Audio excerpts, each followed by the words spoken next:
Welcome, travelers. Today we're going to have a nice little leisurely lore episode. I know what you're saying. You're saying, oh boy, that's exciting. I love lore episodes, and I'm saying hell yes. Because that's what we're doing. Today's topic is one I feel is quite important.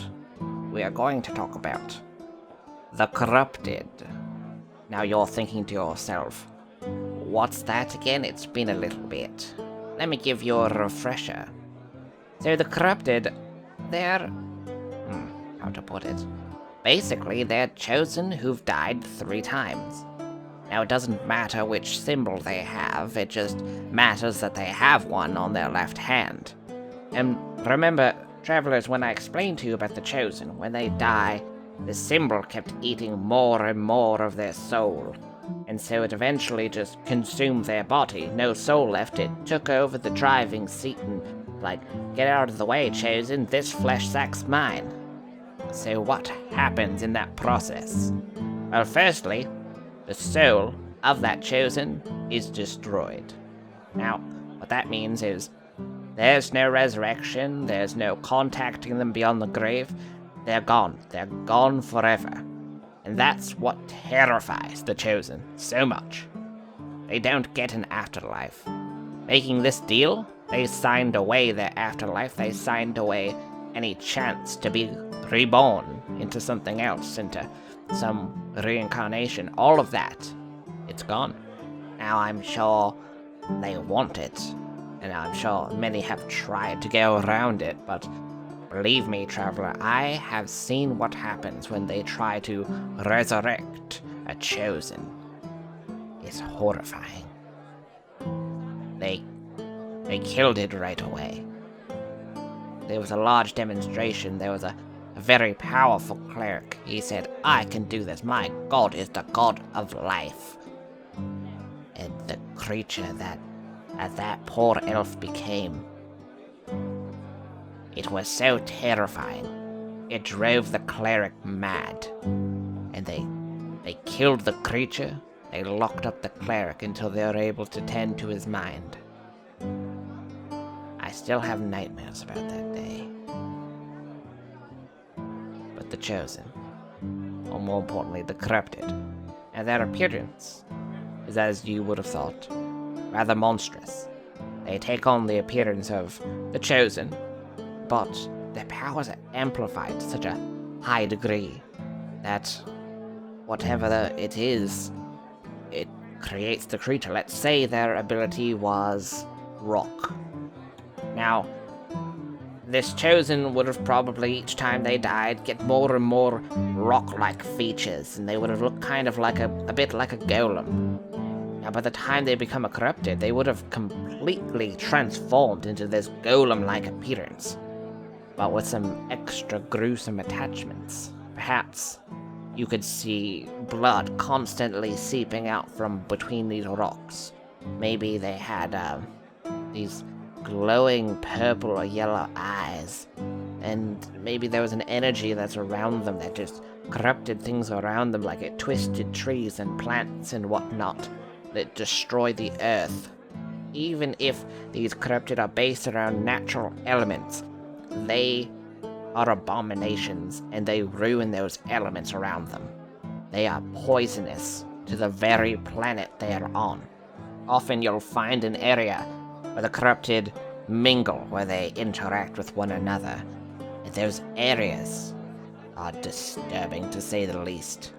Trees, different colors and twisted into deformed shapes. Plants that are made out of humans' teeth. Perhaps even they'll find deformed baby creatures that just should have died but never did. Now you're thinking to yourself, this is pretty damn terrible. But if this chosen war has been going on for so long, why isn't there hundreds of these things running around? Hell, they even said that they've lost hundreds of members of the current chosen. And that is true, they have. And many of these corrupted have risen from those ranks. But one thing that comes with the corrupted is death. They can be slain. They are no longer a chosen. They're no longer avoiding death through reincarnation. They are abominations. They can be destroyed. They are simply wearing the husk. Now, usually when a corrupted comes around, a hunting party is sent out. They have to slay it, because if they don't, the death toll we've seen, it goes sky high, based on the powers of the Chosen before and what levels those powers were, how strong they were. It really determines the corrupted's intelligence. Now, if they were a very powerful member, perhaps even, let's say, a captain of a guard, then they would be conniving. They would hunt. They would make plans. They could communicate. But if, say, they were just a foot soldier, or even a peasant, they would be bestial.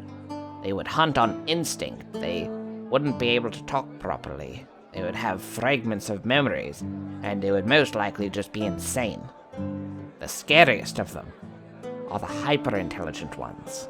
And let's say Astoria died 3 times. She's quite powerful.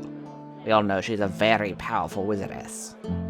If she did this, and she became a Chosen, that creature would have such heightened senses of intellect that they would probably be able to plot our downfall very quickly. And that's why it's imperative that we destroy these creatures, because not only do they know everything about us, they know our plans, they know who we are as people, but their senses are increased, both mental and physical. Now, another great thing that seems to happen for the enemy, not for us, I don't know why I worded it like that, but is the Chosen all, for some reason, when they've become a corrupted, they have an allegiance to Dorum. I don't know why. It's maybe some spell or ritual she set up, but all the corrupted immediately have an undying allegiance towards her, and they will sacrifice themselves if she orders it. And that's scary. If she went around and collected these corrupted, then we would probably have quite the fight on our hands, but it seems like she's not quite interested. She uses them as a distraction, something to take our mind off things. Perhaps that's an even scarier thing. I don't know, travelers. I can never tell what that woman's thinking. I met her before. A few times, actually, in my travels. She always seemed to be aware of where I was. She was never surprised to run into me, but I was surprised to run into her. Once she tried to kill me, but I'm quite a wily one. Don't worry, I've been an adventurer. I know my left and right hook. But no, I ran. I totally ran. I went invisible and I ran. But yes. Now, when the Chosen's powers are amplified through becoming corrupted, it has a certain negative effect. Like, remember how I was telling you it corrupts the very land around them? Well, it's even more than that.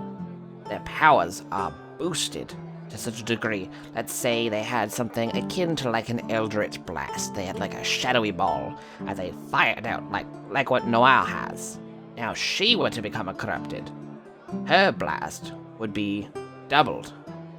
It would be this massive ball that she would fire off. And that's just what happens. They have a stronger connection to the far realms, so they have this more intense ability to harness their powers and fire them at us.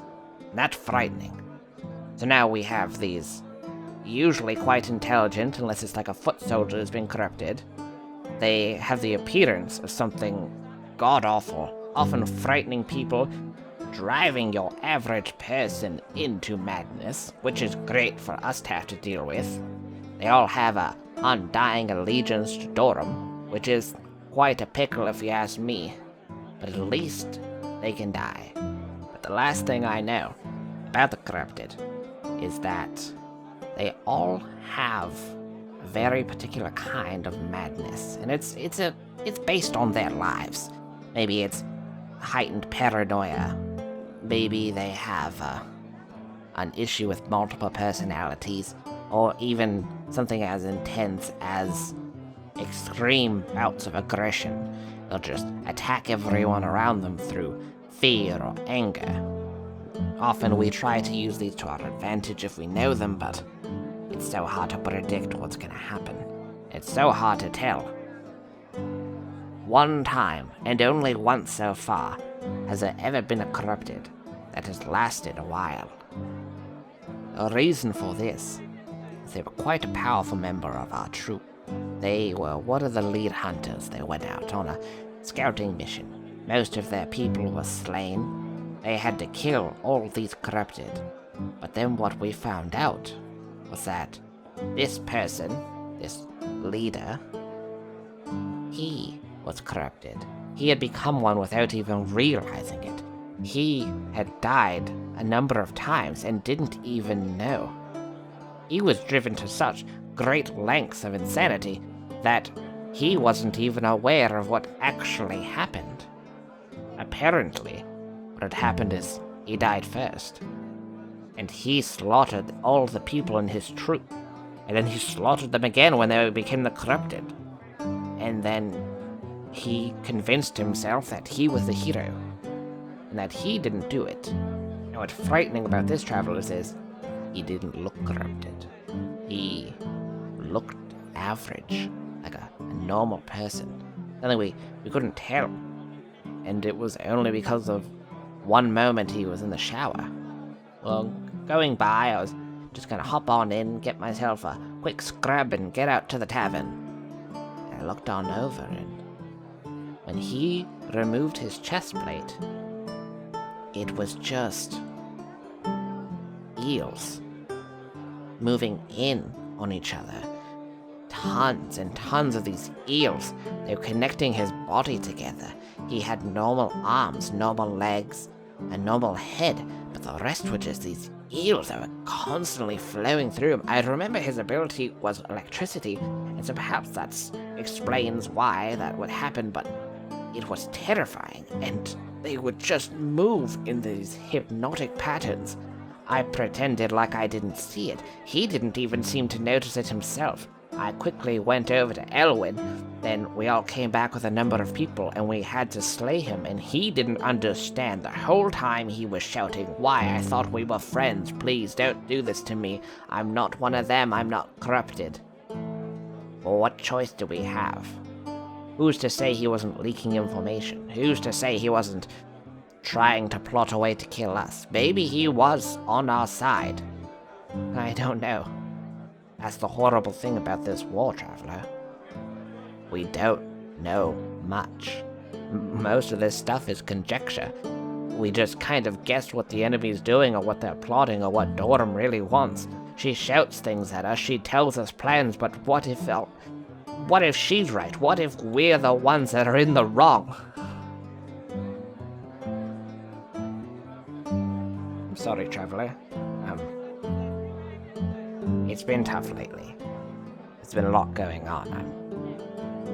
I'm telling you a tale of what's already happened. And I know where this is going. And I know what happens. And it's a very difficult pill to swallow. It's very difficult to know what happened to those that I cared so deeply about. I just need a minute.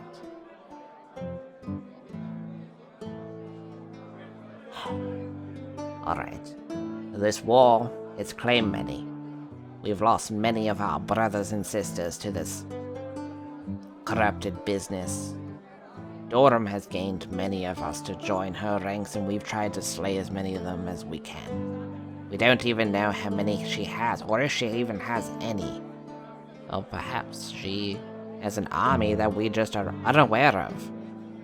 But God, I hope not. Because they are frightening, travelers.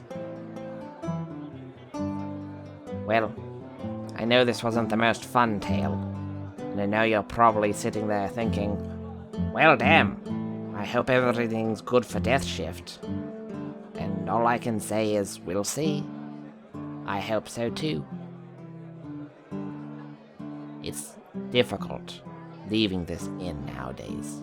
When I leave, I don't remember. The memories are wiped. But then the moment I walk in through those doors, because I remember, oh right, I have to get back to the inn. Suddenly it's all back. And then I feel so guilty, knowing that I cavorted around for a few days. Then your ethereal being strolls on in through those doors, ready to spread word of this tale to many others. And we appreciate that, traveler, we really do. That's the goal, that's what we're trying to do. We're trying to deflect the god's erasure. This story cannot be forgotten. It is a fool's errand to think that erasing the story will erase the connection. The Far Realms is not going anywhere. It's going to come back. And we need to be prepared. We need to be ready. And if we can learn from this tale, then we should. I will continue telling us, traveler. I will continue telling the tale of the chosen few. The Inn of the Seven Dice will not fall. You have our word. We will continue. Well, traveler, I must be going. I've been here already for too long. I bid you adieu.